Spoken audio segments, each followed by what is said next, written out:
All good? Okay. Okay, wonderful. Good. Awesome. Madam Vice President, pleasure to meet you. Thanks for your time today. Our audience appreciates your time as well. Of course. As you know, we're sitting here in a state and arguably in front of an audience that 54 days from now could decide the outcome of this presidential election. Yeah. You hear it more than I do. People want to know more about you and about your specific plans. At the debate the other night, you talked about creating an opportunity economy. I wonder if we can drill down on that a little bit. When we talk about bringing down prices and making life more affordable for people, what are one or two specific things you have in mind for that? Well, I'll start with this. I grew up a middle-class kid. My mother raised my sister and me. She worked very hard. She was able to finally save up enough money to buy our first house when I was a teenager. I grew up in a community of hardworking people, you know, construction workers and nurses and teachers. And I try to explain to some people who may not have had the same experience, you know, but a lot of people will relate to this. You know, I grew up in a neighborhood of folks who were very proud of their lawn, you know, and I was raised to believe and to know that all people deserve dignity, and that we as Americans have a beautiful character. You know, we have ambitions and aspirations and dreams, but not everyone necessarily has access to the resources that can help them fuel those dreams and ambitions. So when I talk about building an opportunity economy, it is very much with the mind of investing in the ambitions and aspirations and the incredible work ethic of the American people, and creating opportunity for people, for example, to start a small business. My mother, you know, worked long hours, and our neighbor helped raise us. We used to call her, I still call her, our second mother. She was a small business owner. I love our small business owners. I learned who they are from my childhood, and she was a community leader. She hired locally, she mentored. Our small businesses are so much a part of the fabric of our communities, not to mention, really, I think, the backbone of America's economy. So my opportunity economy plan includes giving startups a $50,000 tax deduction to start their small business. It used to be $5,000. Nobody can start a small business with $5,000. But investing in people's innovative ideas and giving them the ability to go for it.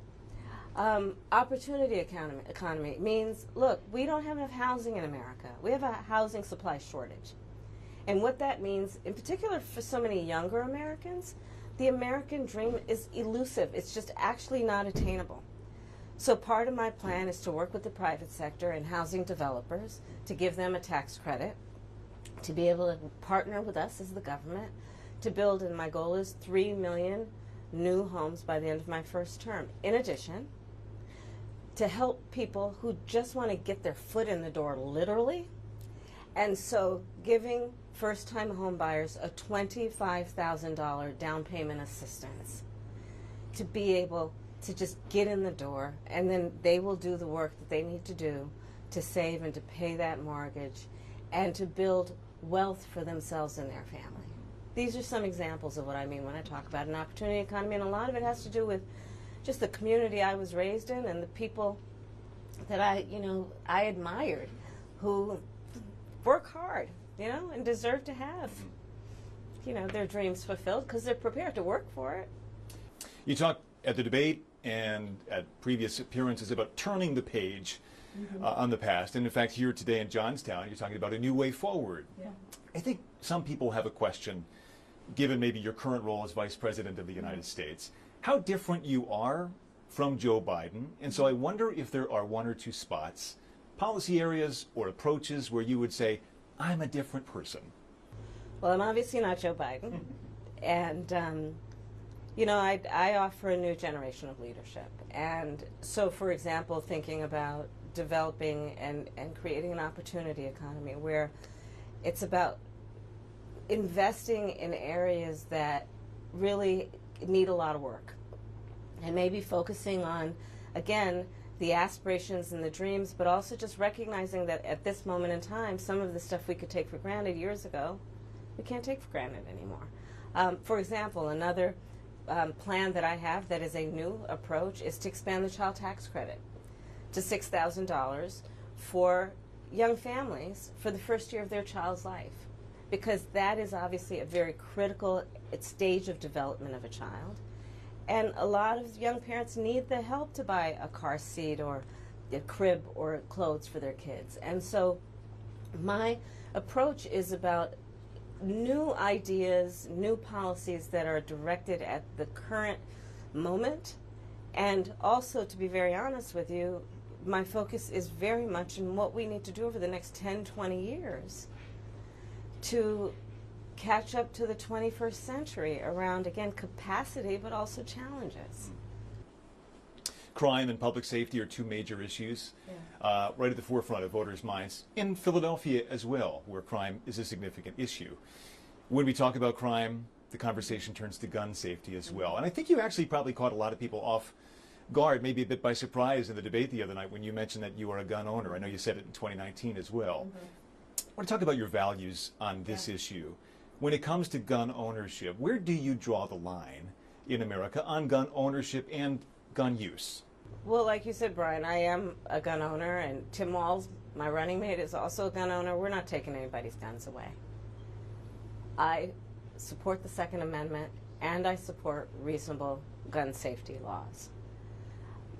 Part of my approach to this is I was a career prosecutor for most of my career. I have personally prosecuted homicide cases.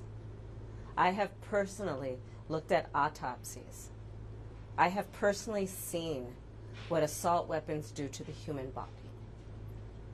And so I feel very strongly that it is consistent with the Second Amendment and your right to own a gun to also say we need an assault weapons ban. They're literally tools of war. They were literally designed to kill a lot of human beings quickly. I say we need universal background checks. The majority of NRA members support that. Why? Because it's just reasonable. You just might want to know before someone can buy a lethal weapon if they've been found by a court to be a danger to themselves or others. You just might want to know. Two final questions, if I might. Sure. On the appeal of the man you were running against, as you drove here today, you likely saw a lot of Trump signs.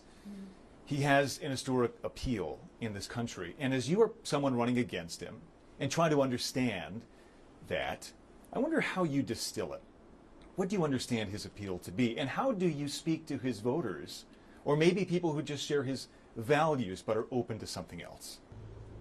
I, based on experience and a lived experience, no. In my heart, I know, in my soul, I know that the vast majority of us as Americans have so much more in common than what separates us. And I also believe that I am accurate in knowing that most Americans want a leader who brings us together as Americans and not someone who professes to be a leader who is trying to have us point our fingers at each other. I think people are exhausted with that approach, to be honest with you. I think people want a leader who has common sense and tries to find common ground. I'm supported by over 200 Republicans who worked for both Presidents Bush, John McCain, and Mitt Romney. I'm supported by the former Vice President Dick Cheney, former Congress member Liz Cheney. And I think people are more willing now, in light of the hate and division that we see coming out of Donald Trump, to say, hey, let's put country first. And I think that just makes us stronger and more healthy as a country. To say, look, we can all debate our differences around, various policies, but let's stop with the division. Like, enough of that. Let's bring everybody together. And finally, as you introduce yourself to America in a new way, they've heard much of your story at the Democratic National Convention and in that debate earlier this week. If there's one thing that you wish Americans knew about who Kamala Harris is that you don't think they know yet, what would that be? I don't know. I mean, it's not very different from anybody watching right now. I love my family. One of my favorite things that I lately have not been able to do is Sunday family dinner. I love to cook. I have incredible friends. My best friend from kindergarten is still my best friend. I think that, I have a career that really, and I said it the other day, as a career prosecutor, I never asked a victim of crime, were they a Republican or a Democrat. The only thing I ever asked them is, are you okay? And I think that's the approach that most Americans want, regardless of who they voted for in the last election, in terms of turning the page and charting the way forward. I imagine you're looking forward to cooking Sunday dinner again. I am looking forward. Yes, I am looking forward to cooking. With the whole family gets involved, the kids each have their role. Yeah. Well, it's a beautiful family, and we thank you for your time. Thank you. Pleasure meeting you. Thank you, Brian. So much. Thank you. Thank you. Thank you all. Wonderful. Thank you, guys. If you don't mind, we're going to do a crew photo. Yeah.